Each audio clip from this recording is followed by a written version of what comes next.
3 raisons pour lesquelles la banque te refusera un crédit immobilier. Je tiens à préciser qu'il y en a plusieurs. La première, c'est la solvabilité. Là, il y en a beaucoup qui vont échouer à ce niveau-là parce que la banque va s'assurer que tu es solvable. Est-ce que lorsqu'ils regardent tes entrées, ils prennent en compte tes entrées et tes sorties, tes charges, est-ce que tu es toujours dans la capacité également de rembourser leur crédit? Ça, c'est très important. Tu dois y travailler. Tu dois absolument travailler sur ta solvabilité. La deuxième raison pour laquelle la banque peut également te refuser un crédit immobilier concerne ta crédibilité. C'est très important. Tu dois y travailler également. Tu dois t'assurer d'être crédible auprès des banques. Est-ce que les banques peuvent te faire confiance? La question également que les banques se posent, est-ce que nous pouvons te faire confiance?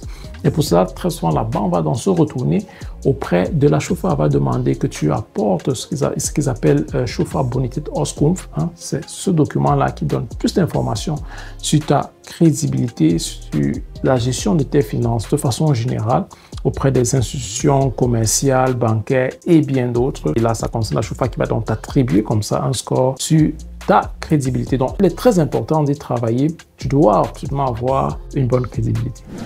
Une autre raison que nous pouvons également citer ici, pour laquelle la banque peut te refuser un crédit immobilier, concerne ta transparence. Tu dois être transparent. N'essaie pas de cacher des informations auprès des banques. Il y en a qui se croient très malins, qui ont des crédits de consommation, qui ont des engagements à gauche et à droite, mais ne vont pas le dire auprès des banques et sont surpris lorsque la banque leur dit non, on ne te finance pas. Et souvent, il y en a des banques qui vont refuser d'aller te financer non, et ne pas te dire la raison. Mais en fait, c'est qu'ils se sont rendus compte lorsqu'ils ont pris les documents, lorsqu'ils ont pris tes relevés bancaires, qu'il y a un certain nombre d'engagements que tu as dont tu n'as pas dit, ou encore lorsqu'ils ont eu à se retourner vers la Schufa pour demander ton dossier là-bas, ton dossier de crédibilité, se sont rendus compte que tu as des crédits de consommation ou encore ce qu'on appelle des null-proteins financiers, c'est-à-dire des crédits à taux d'intérêt zéro. Parfois, certaines personnes se disent que ce n'est pas un crédit. Non, c'est un crédit auprès des banques. Les banques les considèrent comme des crédits. Donc, c'est autant d'informations dont tu dois dire clairement auprès des banques parce qu'à partir du moment où ils se rendent compte qu'il y en a plusieurs, autant d'informations que tu ne leur as pas dit de façon claire, alors tu es mal parti, mon ami. Allez, à très bientôt dans une prochaine vidéo.